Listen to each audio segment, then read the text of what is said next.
Good morning, everybody. I think we're about ready to start. Being on the beach, I guess we're a little bit more relaxed about time and punctuality here. But I'm very happy to be able to present this panel on virtual production. I'm Michael Vindelin. I'm a Danish visual effects and virtual production producer. Having done a couple of shows, 7 shows on using virtual production technologies.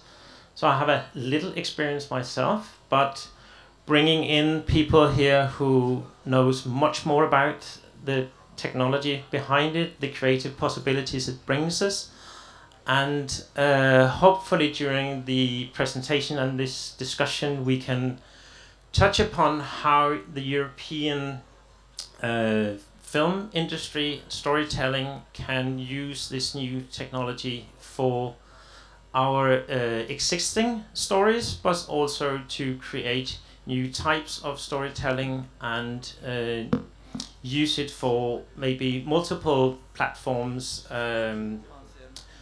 with our current stories. So I would have make our panelists present themselves, and they have a short introduction, each of them, and then we will try to have a discussion about your individual projects, latest projects, and some of the future use of the virtual production technology for film and immersive experiences. Very much open for questions. We have almost a full hour, and we can take questions during the presentations as well if there's something you think you would like to have us to dig in deeper to. But I will try to make time for a short Q&A at the end of the presentation as well. So let me try to, one thing is Miikka Rosendahl from Zone Studios is going to make our first presentation. Miikka has to leave us about 10:40 because he is in another panel at 10:50. So we'll see if there are questions for Miikka. We should try to get those up here before that. So Miikka Rosendahl, please tell us what your background is and a bit about what you've done in this area. Yeah, so Miikka Rosendahl, founder and CEO of Zoan. Maybe if I could get the clicker so I can explain a little bit about Zoan. So let's see if I can get the presentation up and running. But yeah, so I founded Zoan 13 years ago, and it's a company that started doing actually real estate visualization, where we got that kind of inspiration to do this very high-end quality virtual worlds. But today we are actually a Zoan group consisting 4 different subsidiaries of Zoan. Zoan Studio works for brands, working for Nike, Meta, doing virtual metaverse worlds for them. Then we have Burst, which is focusing on virtual entertainment and sports. And then we have an Heritage Metaverse, which is our newest subsidiary that is 3D modeling heritage sites and historical worlds and licensing those to museums, schools, and even later on people would be able to enter those worlds. And also films, of course, and TV as well. But then what I'll be deep diving a little bit more into is this cornerstone project that started a few years ago, and it's our own virtual island, and it started as an NFT project, but it definitely has been expanding from that as we started to realize that it was actually having that world creation, world building that we needed to start learning very quickly. And very soon we realized that this would actually have a great potential for actually making some traditional distributed content as well. And currently we are in the midst of that. But here actually just a tiny like a video clip about the world, so you can see that. Let's see if we can get the next one. Yeah, if you can play the video.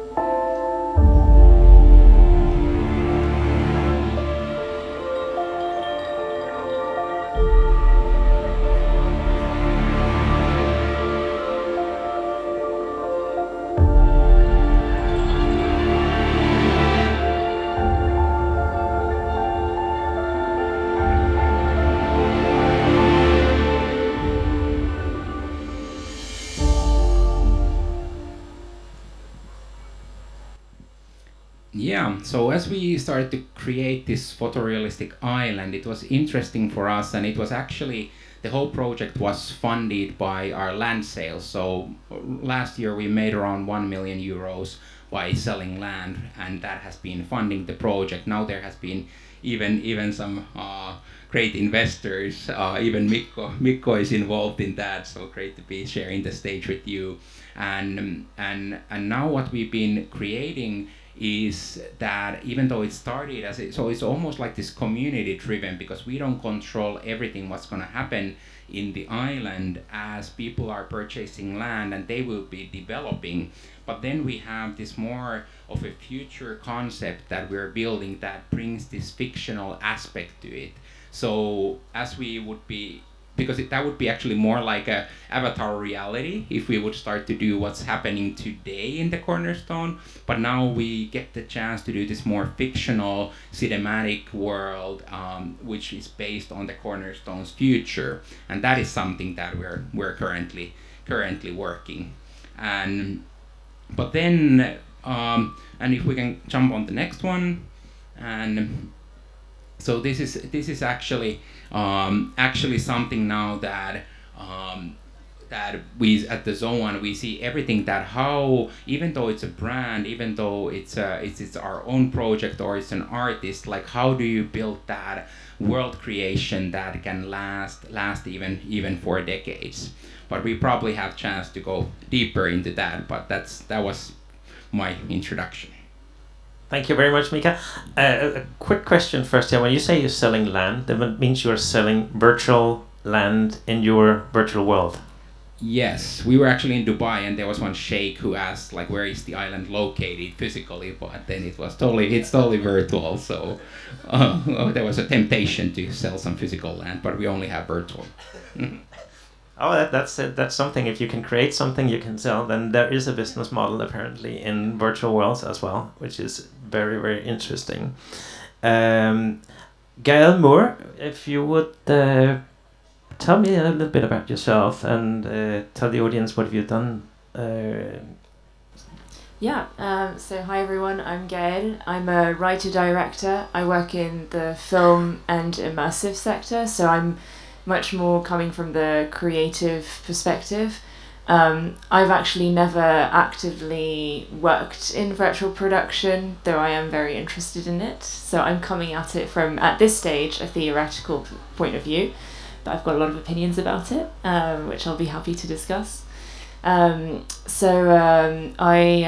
create virtual reality projects most recently, although I am working on a TV series with a co-author and 2 feature films at the moment.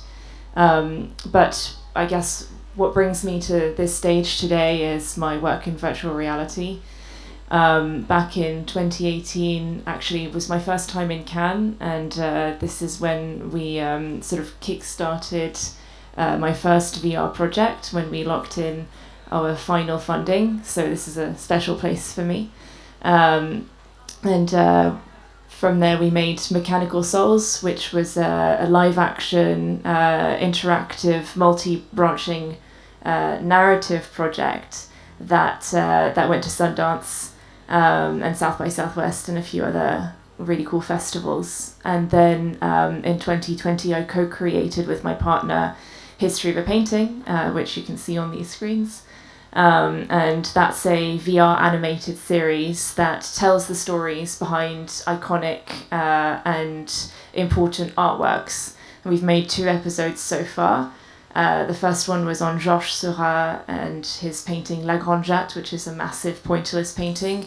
You might not know the name, you've definitely seen the image at some point in your lives, and that was the whole point of this series, was to highlight why an artwork is important and why it stands the test of time, and why in fact it's interesting, because not everyone might be spontaneously interested in art history, but we believed that there's a story behind most things, and so that's what we're doing with this series. So if I could just have the clicker, thanks. I'll show you the trailer to our second episode, which was on Artemisia Gentileschi. Do you know this woman? Artemisia Gentileschi. Chances are you've heard her name somewhere, but any idea why? That was probably one of the most unique experiences I've had. It was just wonderful just watching around, and when the paintings come around you, it's just really fantastic. All great paintings have something in common. They have a great story behind them.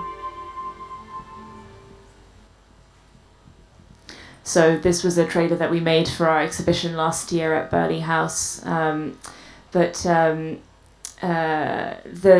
reason why I wanted to play this trailer was because our narrator, Cerys Matthews, is in the UK, an iconic DJ and singer. And so we wanted to bring meaningful personalities from different industries into what might appear to many as a boring subject. And this piece premiered at South by Southwest in 2022, and we were awarded the special jury recognition for immersive storytelling for this piece. So that was also like a very good seal of approval and bonus for us in continuing with this series. And I'll hand over to you, Mikko. Thank you, Gaëlle.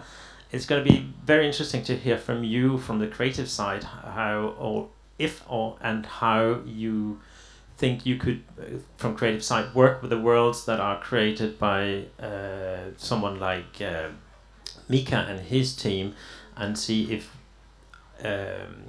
I think there's a tendency, or is there a tendency to tend to start all over from creating new projects, that you want to create your own worlds, or would you as a creative see a possibility to go into an existing world and create new stories? What do you think about that? Well, so in my live action work, I've only ever worked with existing locations, going physically on location. So I absolutely don't see why we wouldn't use an existing virtual location for sure, especially seeing as the way I see locations, they are characters in stories. They're very important. So it's quite exciting to be able to actually engage with the location on another level and even more extensively than we might be able to in a physical pre-existing location. Thank you very much. Very interesting. Which brings me to our last speaker, Mikko Kodisoja from Fireframe, which is one of the places where we can actually bring these worlds to the screen. Yeah. Hi everyone. Can I get the presentation on screen? Yeah. So I'm Mikko. I also come from Finland, like Miikka. I have a pretty extensive career from games. So I was in the games industry for over 25 years until I decided 3 years ago to actually move to TV and film. So I had kind of like 2 dreams back in the early 90s, to work in games and to work in film and TV. And I was a co-founder of some of the companies in the games. I consider myself more as a producer, designer, but I have been always a tech geek, and then I started to follow the virtual production industry back in 2016 when I saw Neil Blomkamp doing some prototyping with the Unity game engine. And then 2.5 years ago I started Fireframe, and now we have been running our own ICVFX studio in Helsinki, Finland for 2 years. We are iterating it all the time. Now we are on the version number 5, and it has been a crazy ride. So our company it's relatively small headcount-wise, so we are approximately 15 people, and we are in close collaboration with 2 VFX studios, so that makes us to around 50 people. Our core people come from different fields of industry, games and TV and film, VR, AR, live shows also. We have LED technicians who have been designing LED screens, and people from VFX industry as well. Currently we are focusing on implementing AI elements in our system that we have built. And we could actually see if the next video works.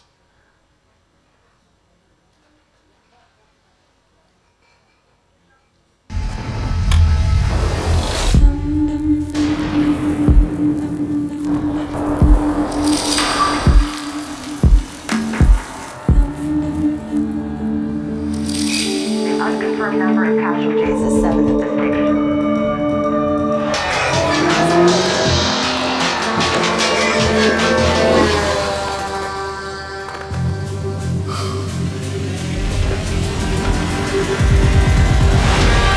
I'm turning dreams into reality.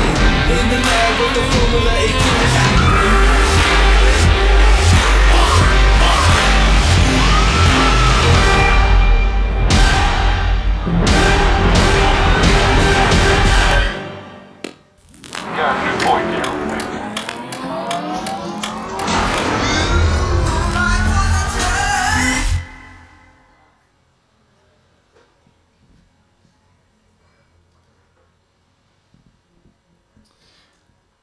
So what we have been building for the past 2 years is our own virtual production system or solution called Hypnos. We have tried to make it super fast and high quality, meaning that we can run 16-bit video plates, high resolution video plates on the big LED wall and mix that with the 3D elements. And we use that method extensively with our first movie that we did together with the or in collaboration with Spike Lee's 40 Acres and a Mule last year, and hopefully we are going to see it this year in the movies, in the theaters. Now what we are focusing on is, and what we are building on Hypnos is the, let's see if this works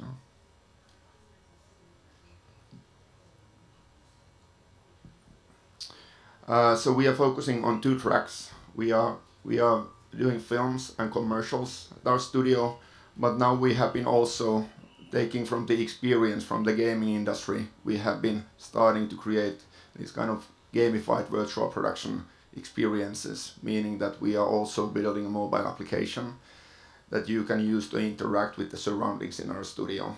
So more like live shows and that kind of stuff. But yeah, I guess that was short and sweet from Fireframe. Thank you very much. Thank you very much. The content that you're using on your screens during virtual production shoots, are they mostly plates or mostly real time at this point? What's the I think most European shows so far on using virtual production have been plate based, but we are moving into real time. Where are you right now in that balance in the shows that are running on in your studio? I would say that most of the shows are using the hybrid, so we have the video plates on the background and then we have 3D assets on the foreground to actually get the perspective and the parallax scrolling there. Now we are looking into the neural radiance fields, which means that you actually go to a location, you take a bunch of photos there, and you feed them to the AI that creates the full-blown 3D environment out of the location. And the early results have been really good. We get super sharp photorealistic results from that one. So that's super interesting. That sounds like a very, very interesting way to bridge the real world into the VP stage. And going back to you, Miikka, because I think you have not too much time left. Your world, when you're building your world, are you at any point thinking of how or can this world be transferred directly into a studio like Fireframe or on a VP stage, or would it need to be moderated? Is there a lot of work of going from your fully virtual world to a stage where we can shoot live actors with your background, with your world as an environment? Is that something you're thinking of from the start? That would be an add-on? Yeah, like I think when nowadays you're creating any type of virtual world, or however you want to call it, metaverse or something else, or real world location, but you're creating it virtually, you need to take it into consideration that it's possible to use with the LED stage as well. And actually the nice thing when you're doing it with the Unreal Engine, that it's actually a very small amount of optimization that needs to be done. And when that is taken into consideration from when you start the project, that it also has this possibility.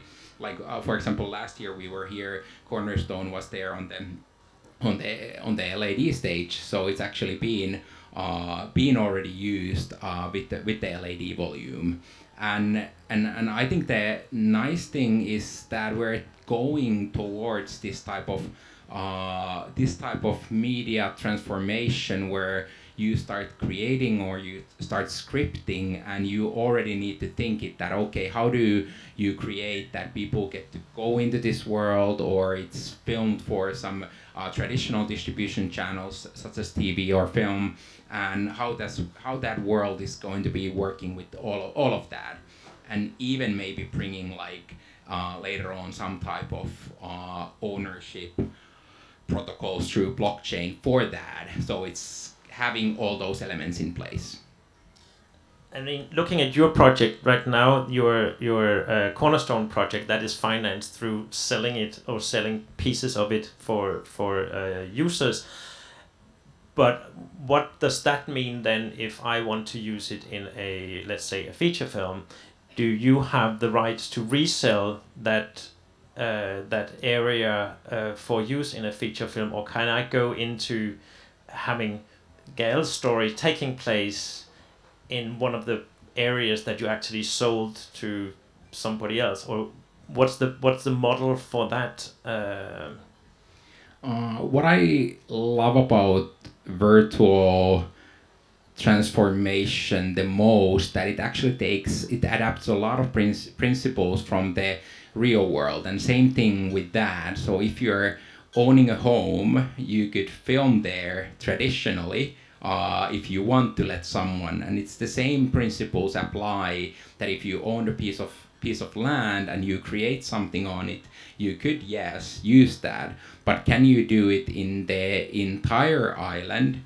That is still to be defined. That it's a little bit similar than a city who gives filming rights for the city. And so it's very fascinating how these principles from the physical world are applying, and it's a nice hybrid thing going on. But an answer to your question, if you're after this session, if you're going to buy some land, so then yes, you can use it. I might do that. Let's talk about that later. Are there any questions for Miikka at this stage? Because then I think we have a couple of minutes so we can. This gentleman is sitting here in the. Yeah, okay, start first. Yes. Hi, my name's Scott Greenberg. I'm from Chicago. I have a virtual production stage, actually the largest in Chicago. I'm very interested in how you're applying AI to your 3D scans. Is that your own software that you're doing? Or do you go out and scan an area and then apply a 3D model to, or a 3D program that you've developed, or using other third party? We are using a third party now. So there are a couple of different software that we are now beta testing to see like which works the best. Both of them have the integration to the Unreal Engine, so we can get results pretty fast. We can talk more about this. Great, like thank after. you. Yes. And anything specifically for Miikka, for the Cornerstone land, for instance, or for his. Hi, thank you for the talk. This question is actually specifically for Miikka.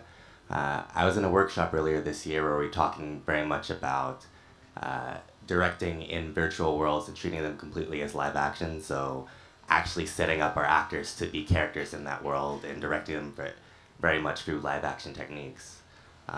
One problem we encountered in terms of financing those types of projects is a lot of indie films are reliant on soft money and financing.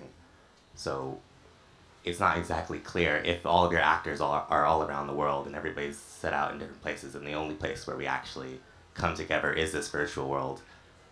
What country is that virtual world in? Who does the soft money? What's the film fund for your virtual world that we would go to get a tax rebate, for example? That's actually a great question, and because that's something that it doesn't exist entirely. So it's something coming still, because still virtual worlds has been seen a little bit as a software, but it doesn't have that location to it. And actually the session that I'm going to be running to talk with the EU Commissioner is actually about starting to recognize the virtual worlds as a European entity and all those tax related things on the personal finances, but also for production. So it's really, it's not there yet, but we're trying to get something going on to that direction. Awesome, thank you. And that it is a very, very interesting question to bring in the financing of this, because I think our traditional financiers in Europe, where we are so dependent on our film institutes and public financiers, are they ready to go into this type of production, to put up money quite far ahead of shooting, because that is you need to be able to build those worlds, and that's more a question. I don't know if any of you have any comments on that. Will the traditional financing system be able to work with virtual worlds as it is right now, or do we need to bring in changes for that?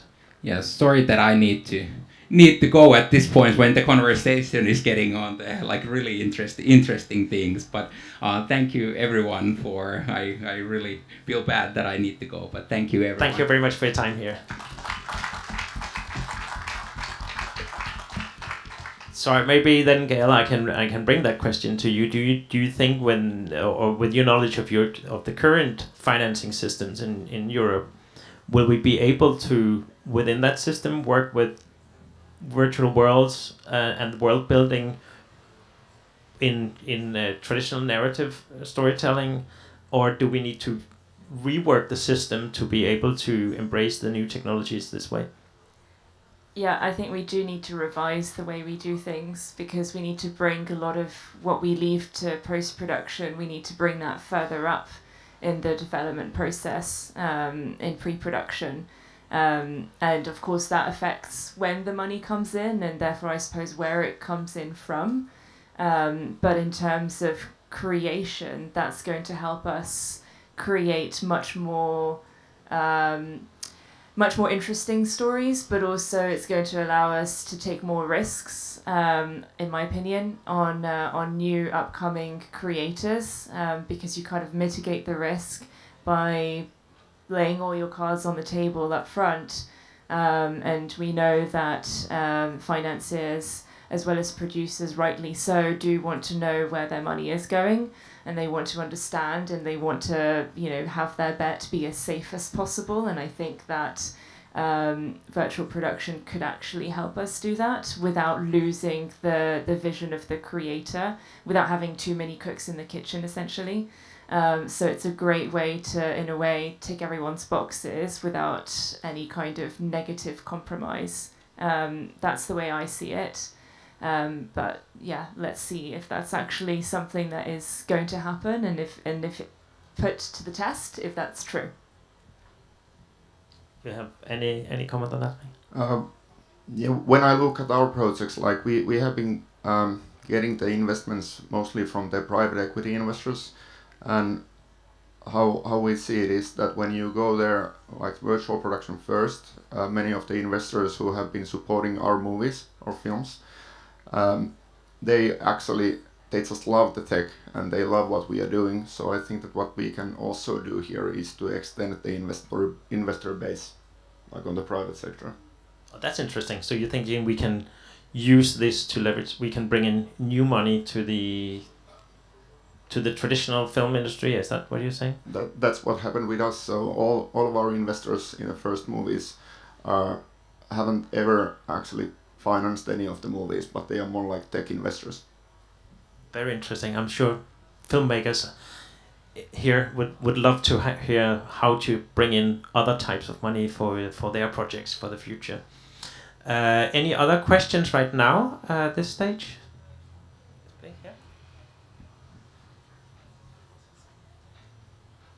Hello, my name is Gabriel Reyes. We have a couple of virtual production studios, and one of the biggest challenges is training.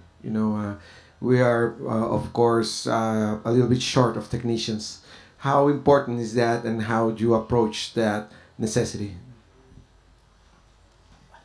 Yeah, super important. Yeah, we also lack the talent, and what we have been now doing is talking to the local universities, to the local other companies for collaborations, and we are starting the training programs where we re-educate the VFX artists to be the more like the virtual art department artists for virtual production.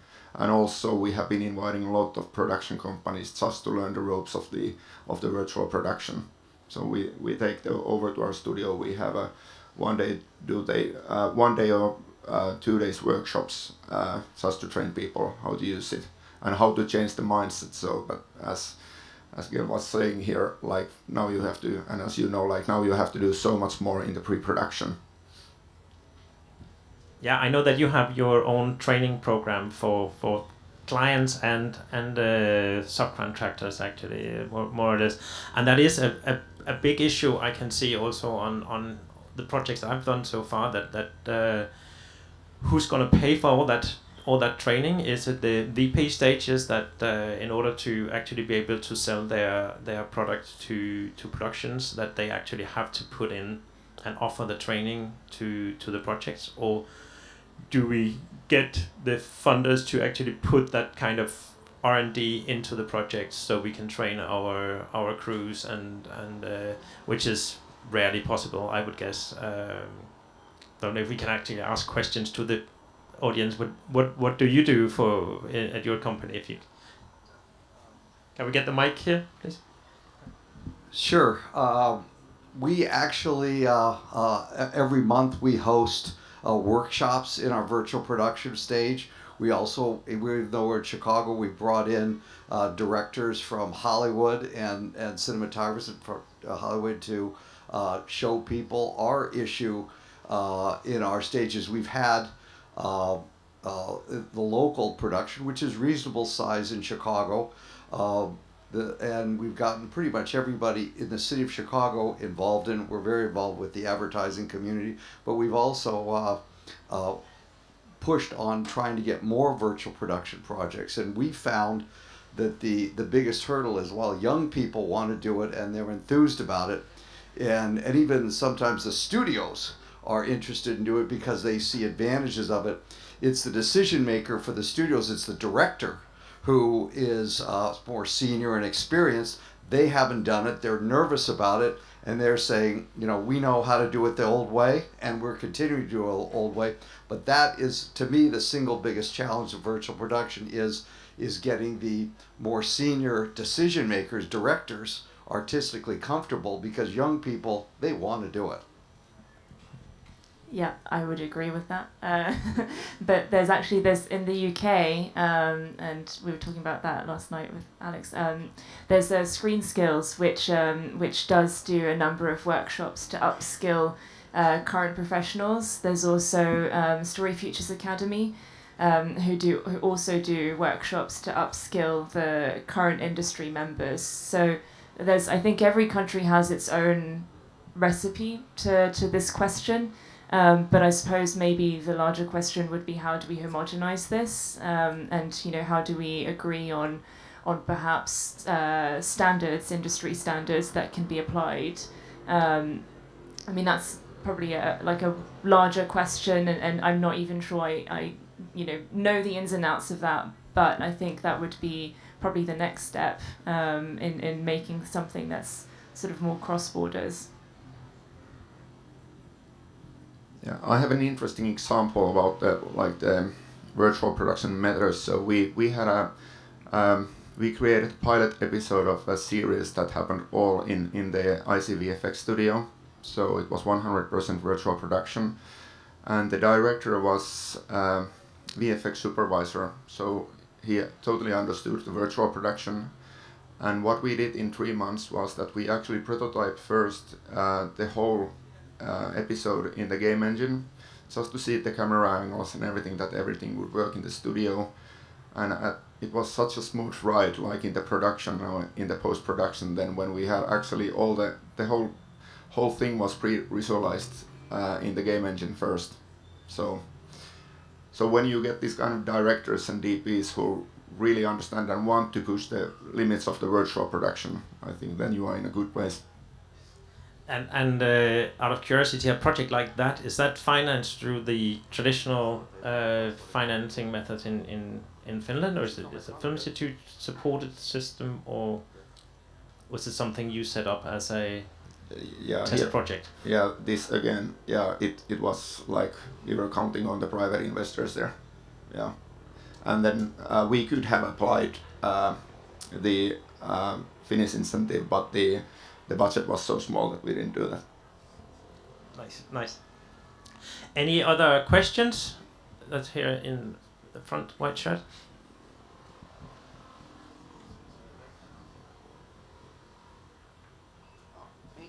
Sorry. You were first. You go first.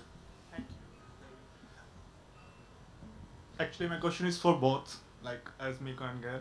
So Mikko has been producers on many projects, and Gaëlle is saying like virtual production will be brought to the pre-production actually.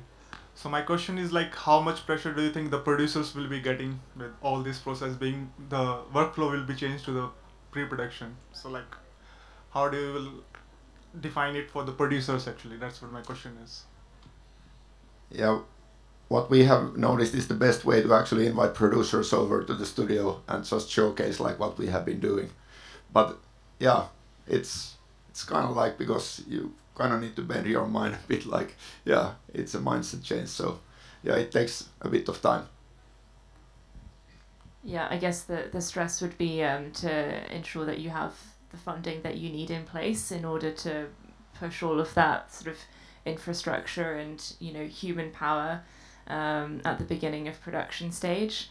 And, that might also change in terms of which talent you have access to, because of the amount of time that you might need from them in pre-production, which might have then traditionally been sort of outsourced to other team members in post. But it's a mindset shift rather than an actual problem, I think. I have something to add.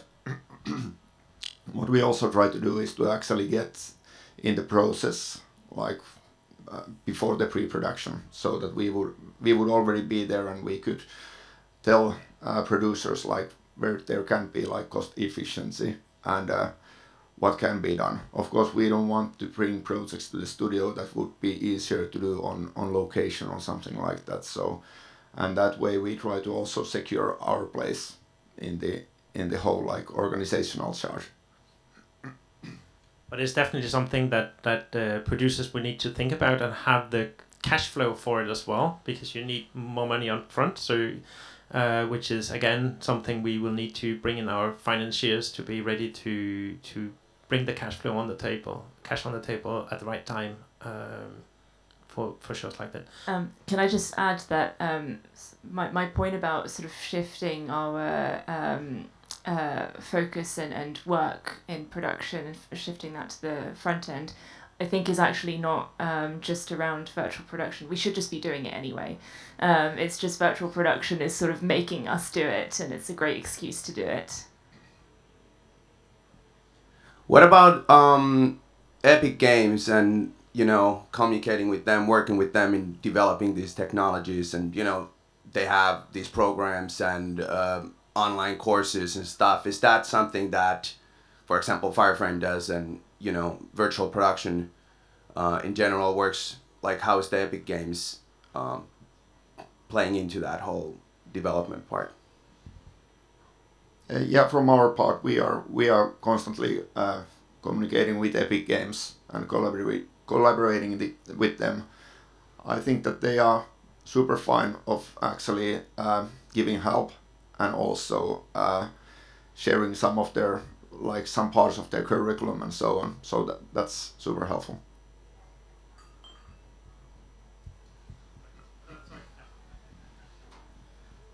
My name's Lucas. I'm the technical director of a Swiss Film Festival. My question would be, when shooting your pilot episode, do you keep the background that you're shooting on location in the studio, or are you still replacing the entire background with the digital assets and just keeping the lighting reference?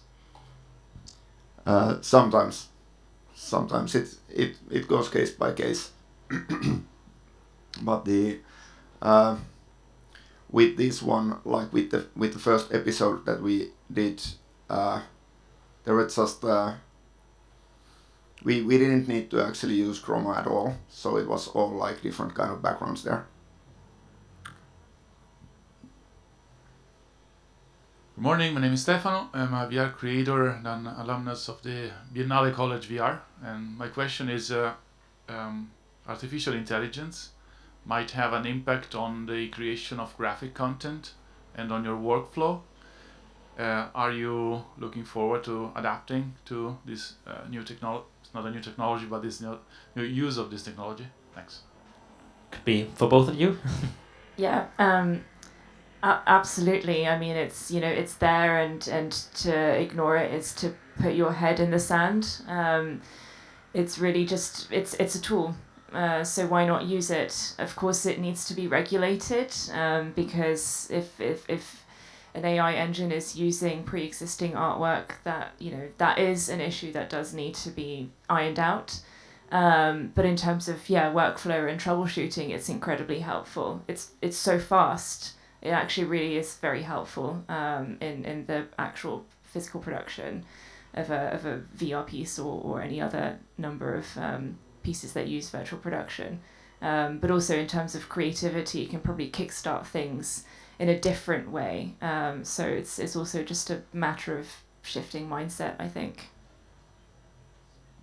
Well, you said it also. Thank you. Other questions? One gentleman in the back.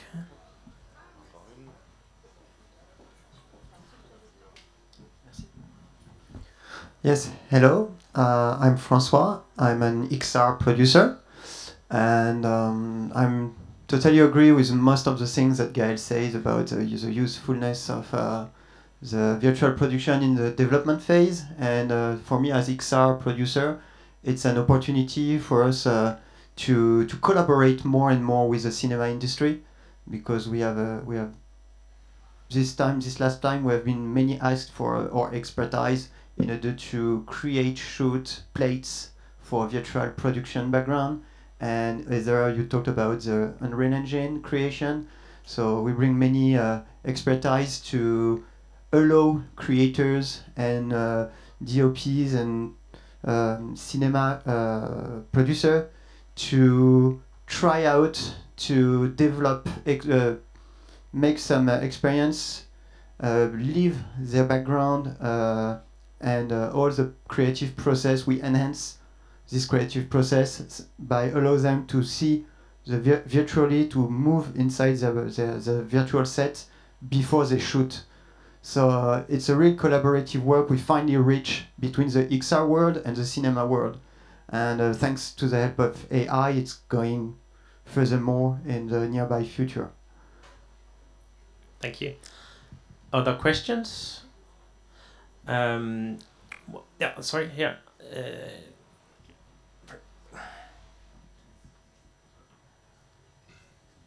Sorry for my English anyway, but I will try to speak it.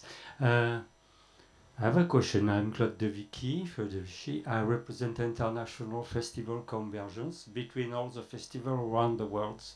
And my question is, for the Mediterranean Sea, because we have also a festival like in Corsica, it's 40 years old, will be the future of this image.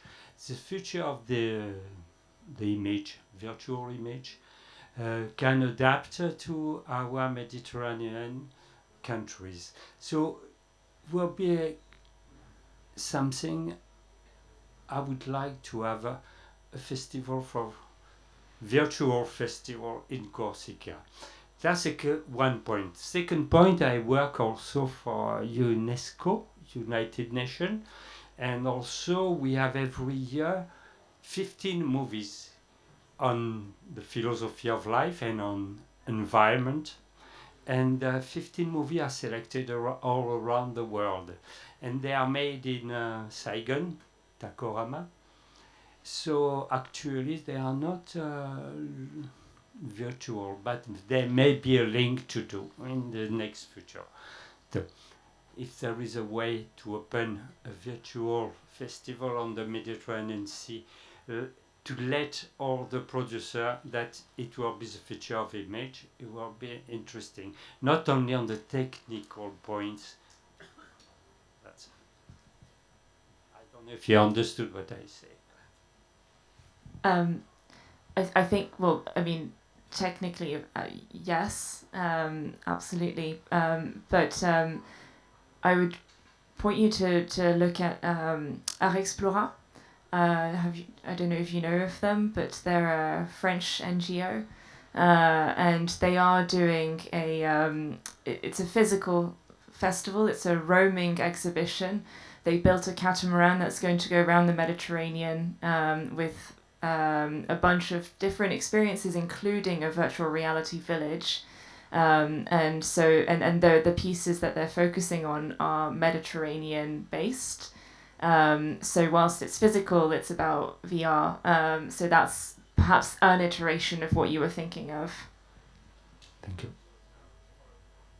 Thank you. Maybe about the films as well, like if they are about the environment. So also if we think of the virtual production and the carbon footprint of the virtual production compared to like movies on set, there was a study just made where the 70% of the carbon footprint from the production comes from the logistics. And now when you have a virtual production studio, you can actually have all the locations in one studio, so you don't need to move all the time, the crew and the gear. And I think I will let that be the final words of this panel. Thank you very much, Gaëlle. Thank you very much, Mikko, for being here and sharing your experience. Thank you for the audience for the many questions. I'm very happy that we could do it very interactive, this panel. And I'm looking forward to see you all around here for the next couple of days, discussing virtual production and following the other very, very interesting panels on VP. Thank you very much. Thank you, Michael.